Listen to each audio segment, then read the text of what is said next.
अध्याय 16 पुरस्कार 2। कहानी का वर्णन। लियोनेल अभिभूत था। इतने सारे खजानों में से वह कैसे चुनाव करे? उसकी आंखों के सामने असंख्य विकल्प थे और हर एक उसे अपनी ओर खींच रहा था। वह मोंटेज की ओर मुड़ा और पूछा, अंकल मोंटेज, आप क्या सुझाव देंगे? मोंटेज मुस्कुराए। पहले तो मैं यह नहीं कहूंगा कि तुम अपने 5 टियर 4 ब्लैक पुरस्कारों को एक टियर 5 पुरस्कार के लिए बदल दो। तुम्हारी वर्तमान स्थिति में तुम चुनिंदा होने का जोखिम नहीं उठा सकते। अगर तुम्हें उन खजानों पर निर्भर रहना पड़ेगा जो तुम जोन में इकट्ठा करते हो, तो तुम ज्यादा दिन नहीं टिक पाओगे। इसके अलावा, जैसा कि मैंने पहले कहा था, जो चीजें तुमने यहां से उठाई हैं, वे इस जगह को छोड़ने के बाद गायब हो जाएंगी। इस समय न सिर्फ जोन खतरनाक हैं, बल्कि तुम्हारी दुनिया भी खतरनाक हो चुकी है। शायद तुम्हारा सामना इनवैलिड्स से हो चुका होगा। लियोनेल ने जवाब देने के लिए मुंह खोला, लेकिन अंत में सिर्फ सिर हिला दिया। उसने अपने सफेद पुतली वाले साथियों में आए अजीब बदलावों के बारे में लगभग भूल ही दिया था। तो उन्हें इनवैलिड्स कहा जाता था। उसे समझने में ज्यादा समय नहीं लगा कि ऐसा क्यों था। दुर्भाग्य से उसका समय कम हो रहा था, इसलिए वह मोंटेज से इस बारे में पूछ नहीं सकता था। लगता था कि मोंटेज भी जानबूझकर इस सवाल का जवाब नहीं दे रहा था। लियोनेल ने फिर पूछा, क्या आप इन खजानों को मेरी जरूरतों के हिसाब से छांट सकते हैं? मोंटेज के हाँ कहने पर लियोनेल ने तुरंत अपने विचारों को व्यवस्थित किया। आप इन खजानों को कैसे वर्गीकृत करेंगे? मोंटेज ने गंभीरता से जवाब दिया, हम इनमें रक्षात्मक खजाने हैं, जैसे कवच और एक बार इस्तेमाल होने वाले टोकन। आक्रामक खजाने हैं, जैसे हथियार और एक बार इस्तेमाल होने वाले टोकन। तकनीकें हैं जो तुम्हारी ताकत, रक्षा और हमले को बेहतर बनाने में मदद करती हैं। तुम सब डायमेंशन जोन का विश्लेषण करने वाले खजाने भी प्राप्त कर सकते हो, जो तुम्हें जोन में प्रवेश करने से पहले उसके बारे में सटीक जानकारी दे सकते हैं। ये डिटेक्शन खजाने हैं, और सबसे अच्छे तो जोन के बाहर भी काम आ सकते हैं। तुम जानकारी भी खरीद सकते हो। यह जानकारी तुम्हारी दुनिया में जोन कहाँ खुलेंगे या अन्य दुनियाओं के बारे में हो सकती है। यहां तक कि तुम दूसरी दुनिया का टिकट भी खरीद सकते हो, हालांकि इसकी कीमत तुम्हारा टियर 9 ब्लैक पुरस्कार होगा। लियोनेल की आंखों में एक तीक्ष्ण चमक आई। क्या आप मुझे टियर 9 ब्लैक तकनीकें दिखा सकते हैं? खासकर वे जो उस पुजारी की तरह ऊर्जा का उपयोग करना सिखाती हों, जिससे मैं अभी लड़ा था। मोंटेज की आंखों में संतुष्टि झलकी और उन्होंने एक रहस्यमय मुस्कान बिखेरी। हो। काउंटर जादुई रूप से सिकुड़ गया और सैकड़ों पुस्तिकाओं का ढेर सामने आ गया। यह स्पष्ट था कि टियर 9 ब्लैक तकनीक लियोनेल के लिए तो मूल्यवान थी, लेकिन मोंटेज के लिए यह कोई खास बात नहीं थी। विकल्प सीमित होने के बावजूद लियोनेल अभी भी खोया हुआ महसूस कर रहा था। काश उसकी संवेदी क्षमताएं उसे वह चुनने में मदद कर पातीं जो उसे चाहिए। इस विचार के साथ लियोनेल ने अपनी आंतरिक संवेदनाओं पर ध्यान केंद्रित किया। क्या हो अगर यह संभव हो? उसे अपनी क्षमताओं के बारे में कुछ भी पता नहीं था, और वह एक ऐसे खजाने के लिए पूछने का लालच महसूस कर रहा था जो उसे इसके बारे में बता सके। लेकिन उसे लगा कि यह सही विचार नहीं था। उसने महसूस किया कि ये खजाने परफेक्ट नहीं थे। एक ब्लैक ग्रेड खजाने से उसे पूर्णता की उम्मीद नहीं करनी चाहिए। अगर उसे कोई मददगार खजाना मिल भी गया, तो वह उसे गलत रास्ते पर ले जा सकता है। और अगर वह सही भी हो, तो यह उसकी सोच को सीमित कर सकता है। लियोनेल ने आंखें बंद की और उसी छठी इंद्रिय को टैप करने की कोशिश की जिसका उपयोग उसने पुजारी से लड़ने के लिए किया था। जैसे ही उसने उस भावना को महसूस किया, उसकी आंखें खुल गईं। उस पल में पुस्तकों के ढेर एक उग्र रंगों के तूफान में बदल गए। नहीं, ये सचमुच के रंग नहीं थे। लियोनेल का दिमाग उन्हें ऐसे व्याख्यायित कर रहा था जैसे कि एक अजीब सी सिनेस्थेसिया हो। लियोनेल को एहसास हुआ कि इन पुस्तकों की तुलना में वह पुजारी तो मजाक था। लेकिन यह समझ में आता था, क्योंकि वह सिर्फ एक टियर 4 ब्लैक जोन का बॉस था, जबकि ये टियर 9 ब्लैक तकनीकें थीं। हालांकि उसे जल्द ही इन तकनीकों के बीच अंतर दिखाई दिया। इन उच्च स्तरीय तकनीकों में भी अलग अलग स्तर थे। लियोनेल ने तुरंत सबसे खराब को छोड़ दिया और उन 5 पर ध्यान केंद्रित किया जो इतने चमकीले थे कि ढेर के नीचे दबे होने के बावजूद वे खुद को प्रकट कर रहे थे। उसने आगे बढ़कर बाकी सभी को हटा दिया और उन 5 को चुना। धत! मैं यह नहीं पढ़ सकता। जैसे ही लियोनेल ने यह सोचा, पुस्तिकाओं पर लिखे शब्द स्वयं ही अंग्रेजी में बदल गए। मोंटेज हंस पड़े। दुनिया में अभी भी थोड़ी न्याय है। जो कुछ भी तुम इस दुनिया से बाहर ले जाओगे, वह तुम्हारे लिए अनुवादित रहेगा। लियोनेल ने आभार व्यक्त किया। मैं यह वाला चुनता हूं। इस बिंदु पर मोंटेज भी हैरान रह गए। लियोनेल ने 1 सेकंड से भी कम समय में फैसला कर लिया था और उसने एक पुस्तिका पर हाथ रख दिया। लियोनेल ने कंधे उचकाए। मुझे लगा कि यह मेरी क्षमता को बेहतर बना सकता है। मैंने इसे चुन लिया था, इससे पहले कि मैं इसका नाम जानता। डायमेंशनल क्लींस। यह वास्तव में किसी की क्षमता को बेहतर बना सकता है। लेकिन तुम्हें यह कैसे पता चला? पता नहीं। बस महसूस किया। मोंटेज की आंखें संकुचित हुईं। वह जानता था कि लियोनेल झूठ नहीं बोल रहा था। लेकिन अगर वह झूठ भी बोलता, तो मोंटेज उस पर दबाव नहीं डालते। बाकी तकनीकें भी शक्तिशाली हैं, फिर तुमने यह क्यों चुना? उन्होंने मुझे ऐसी सहायक क्षमताएं दी जिनकी मुझे जरूरत नहीं थी। अतिरिक्त चीजें हासिल करने से पहले मैं अपनी क्षमता पर ध्यान देना चाहता हूं। मुझे लगता है कि यह बहुत शक्तिशाली है। मोंटेज ने इसका खंडन नहीं किया। उन्होंने कभी किसी स्यूडो फोर्थ डायमेंशनल कंस्टिट्यूशन वाले को ऐसा करते नहीं देखा था। मेरे 2 टियर 5 ब्लैक पुरस्कारों के लिए क्या आप मुझे कुछ लचीले कवच दिखा सकते हैं? लियोनेल अभी डायमेंशनल क्लींस को पढ़ना चाहता था, लेकिन उसने खुद को रोक लिया। उसे लगा कि मोंटेज ने समय का जिक्र किसी वजह से किया था। शायद वह यहां हमेशा के लिए नहीं रह सकता था। मोंटेज ने ताली बजाई और काउंटर फिर से बदल गया। इस बार और भी ज्यादा वस्तुएं दिखाई दी। न सिर्फ वे ज्यादा थीं, बल्कि उनका आकार भी बड़ा था। चूंकि यह निचले स्तर का खजाना था, इसलिए इतनी सारी वस्तुएं होना समझ में आता था। लियोनेल ने उसी तरह से विकल्पों को सीमित किया। अंततः उसने एक स्किन टाइट कवच चुना, जो उसकी कंप्रेशन शर्ट से ज्यादा अलग नहीं था। यह एक चमकदार काला कवच था, जिस पर छोटे छोटे हेक्सागोन्स थे, जो हर कुछ देर में एक अदृश्य काली रोशनी छोड़ते थे।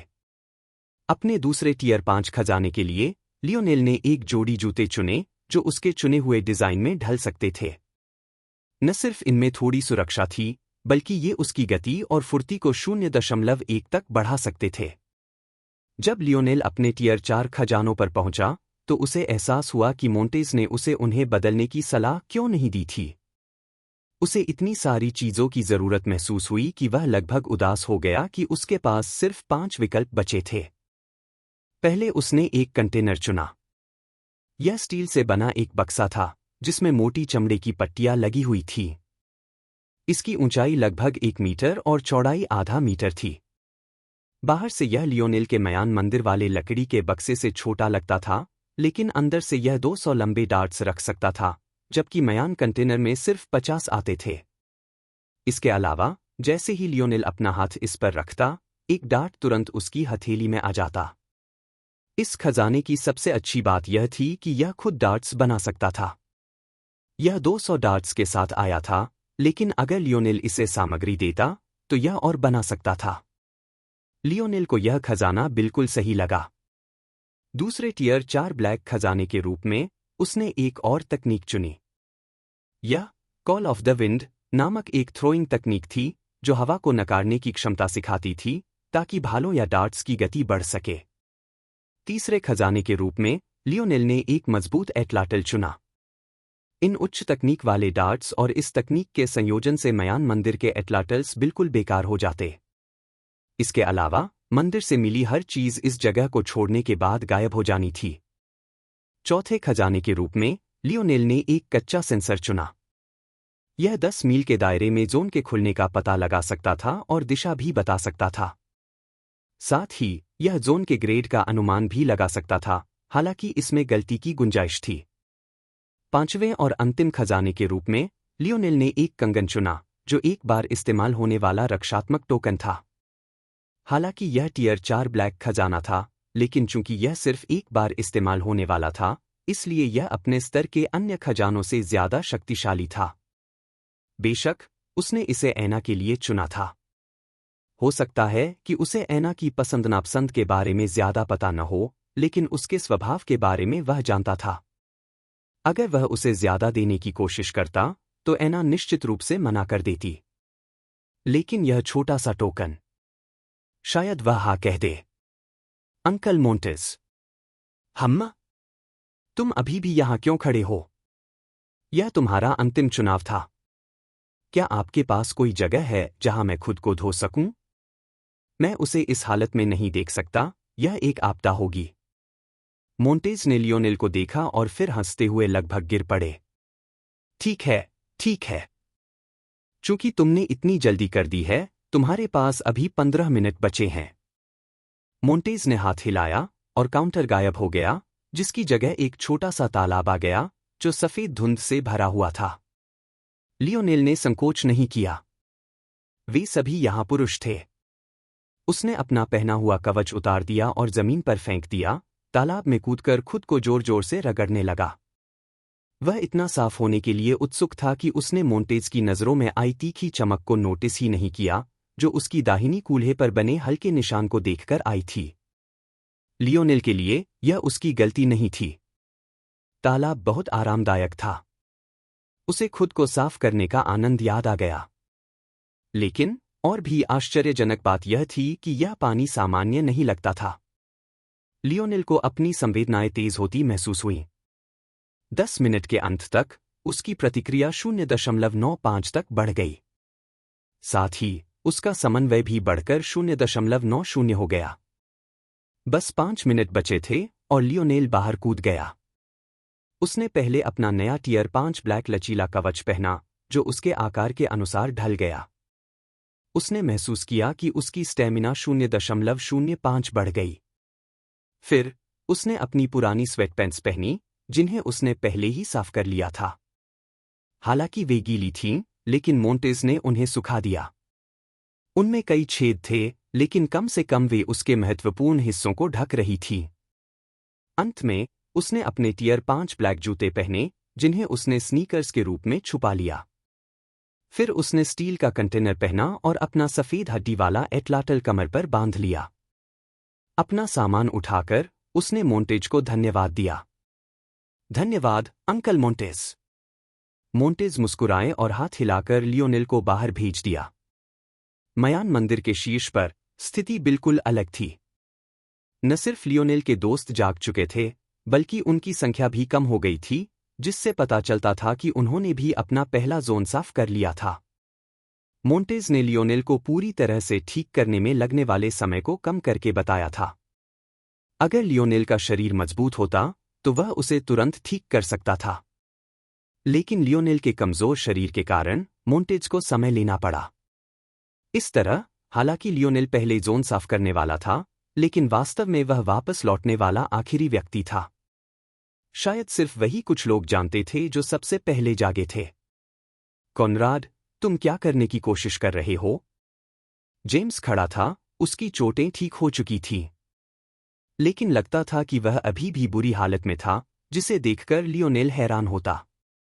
उसके गार्डियन ने उसे ठीक क्यों किया, लेकिन जेम्स को नहीं? हालांकि एक पल बाद लियोनेल को एहसास हुआ कि ऐसा इसलिए था क्योंकि जेम्स को जोन के बाहर चोट लगी थी। कॉनराड ने घृणा भरी नजर से देखा। यह अब सामान्य दुनिया का क्रम नहीं है, जेम्स। सिर्फ इसलिए कि तुम पहले मुझसे बड़े और मजबूत थे, इसका मतलब यह नहीं कि अब भी हो।